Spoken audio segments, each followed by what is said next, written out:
Welcome to the channel where we discuss photography and videography.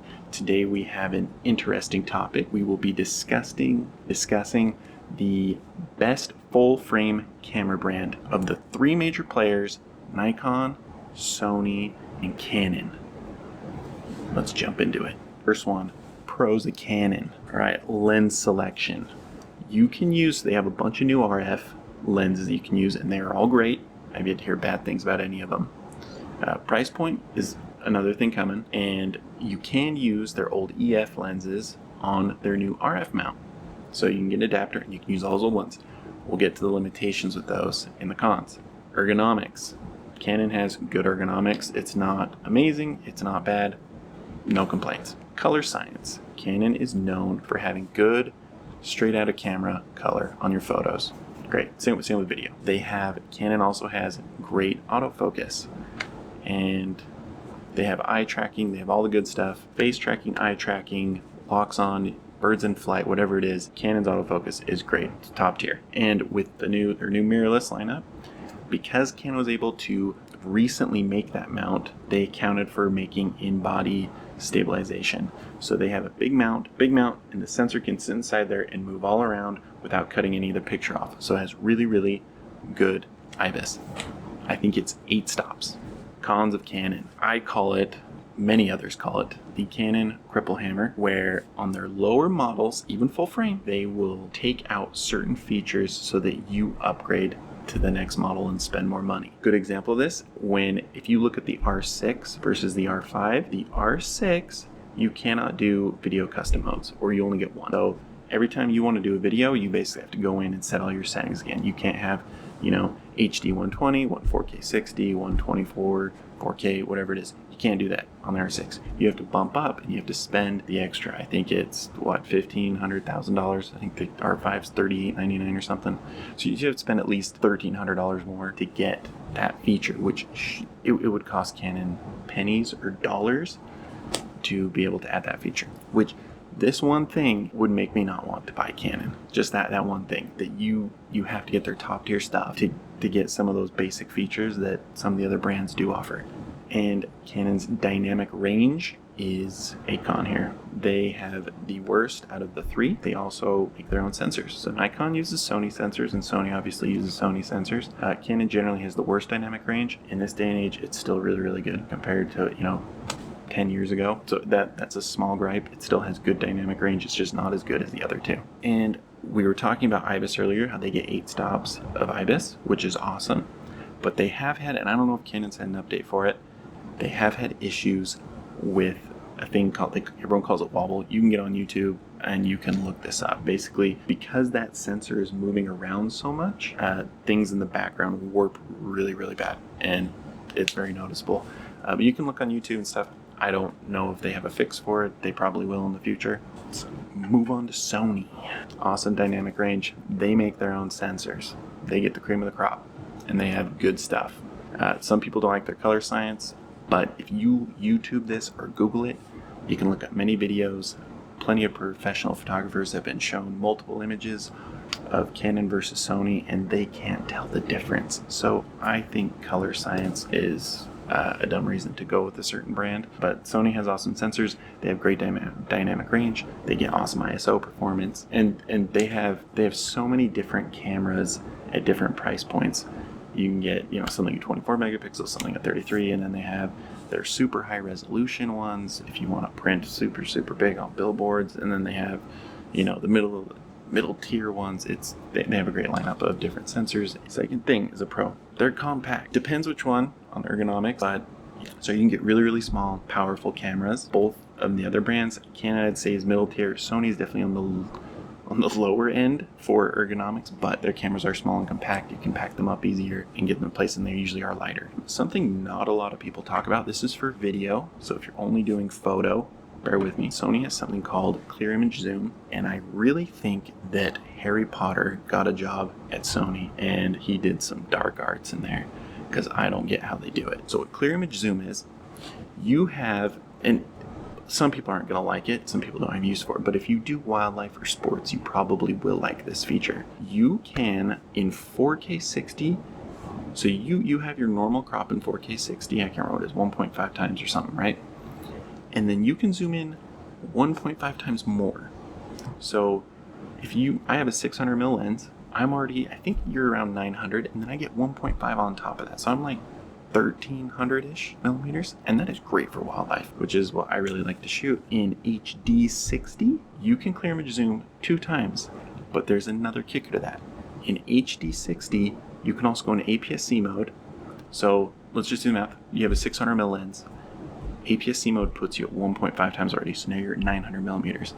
Then in HD 60, you can go 2 times more. And I'll put something up that I filmed at this, and it's good.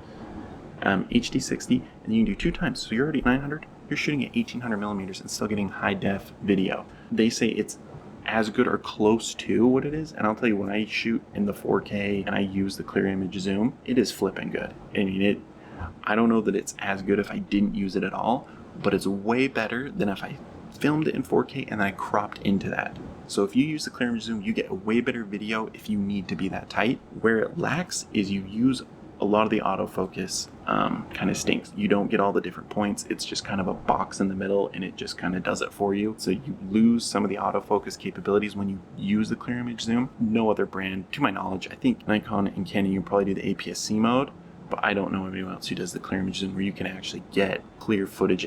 Like I said, basically, what is that? 600, 3 times what your focal length is. So even if you had a 100 mil lens, you can be shooting at 300 in HD, which is crazy. Sorry, that was a very long tangent. I love clear image zoom. I use it all the time. More people should be talking about it. Sony's autofocus, I mean, check this thing out. This is on the Tamron 28-75, and this, I mean, it's still flipping. So Sony's top tier autofocus, can't go wrong. And I kind of touched on this earlier with clear image zoom, but video features.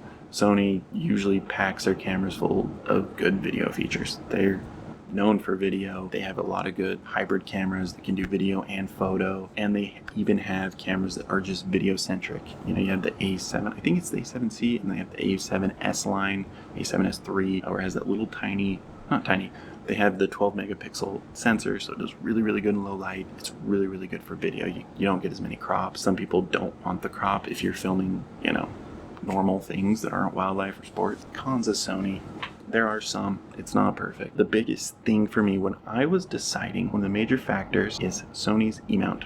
They designed this before they had IBIS, so their mount is smaller. It looks like they're topping out. They've only been at 5.5 stops for a long time. And if you remember Canon, they were at 8 stops.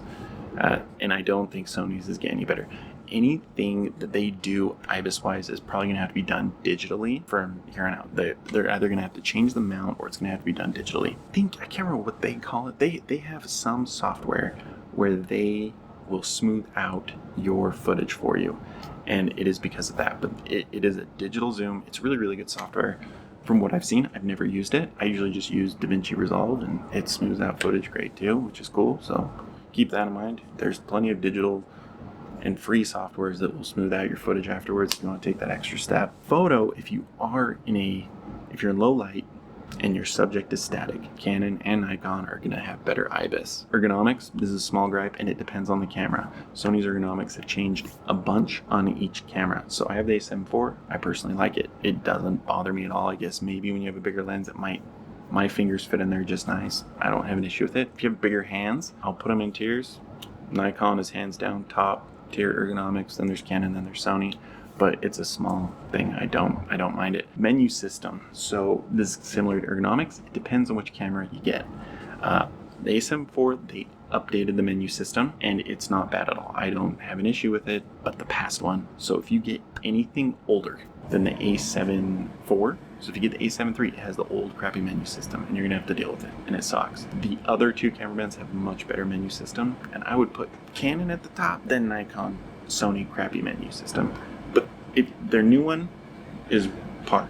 It's very equivalent. All right, let's move on to Nikon. The pros of Nikon. Let's do it. I would say, before I bought this camera, I had a Nikon D8. If you look at the Z9 and Z8, it's the same thing. They have amazing durability. Those things are built like tanks. They're heavier because of it, but if I was going out and consistently shooting in crappy weather, snow, rain, if you're the person who wants to leave your camera out all night as it's raining and you're shooting a thunderstorm or whatever, Nikon is the way to go. I would probably trust Canon next and then Sony last in the durability.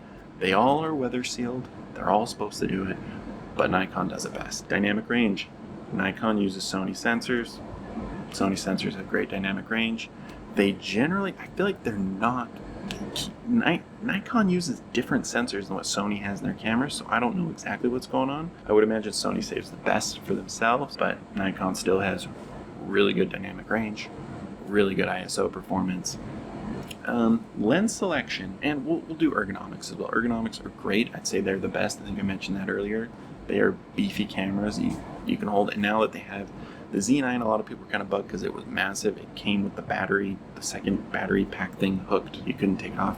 Now the Z8, you can get something if you have smaller hands and you don't want the giant thing on the bottom. But lens selection, they don't have a lot of Z lenses yet, but you can use your old Canon glass or Nikon glass and with an adapter. And their Z glass, I'm going to give Nikon a huge shout out that they came out with a 180 to 600 and it is priced I think around $1,700.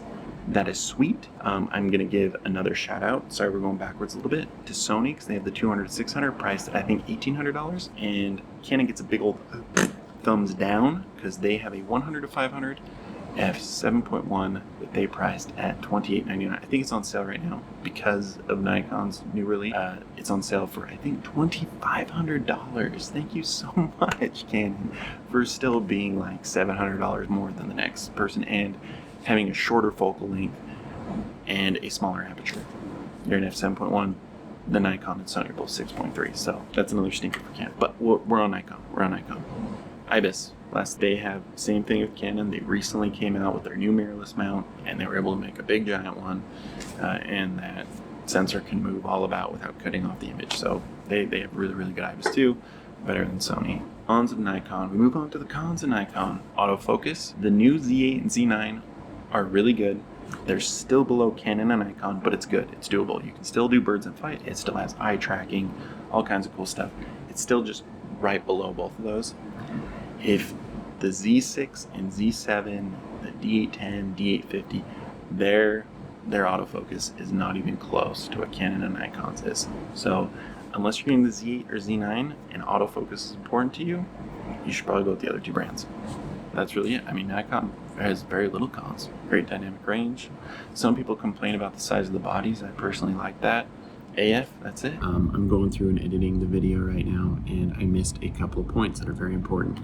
So one of them is that on Canon's RF mount, if you use EF glass with their adapter, you will get lower performance on those lenses for not shutter speed, but frames per second. So like if you use an EF mount, I don't know what the exact is, but they cut it. So you might only get 10 frames per second when the camera can do 20, whereas if you had an RF glass, you could get the full 20. So they kind of handicap it. The second thing that is super important is Sony allows third-party lens manufacturers, and at the moment Canon definitely shut them down, and it looks like Nikon currently is too. So you won't be able to get brands like Sigma, Tamron. I know there's other ones that do really niche things, Rokinon, Samyang. You won't be able to get those on the RF mount or the Z mount currently.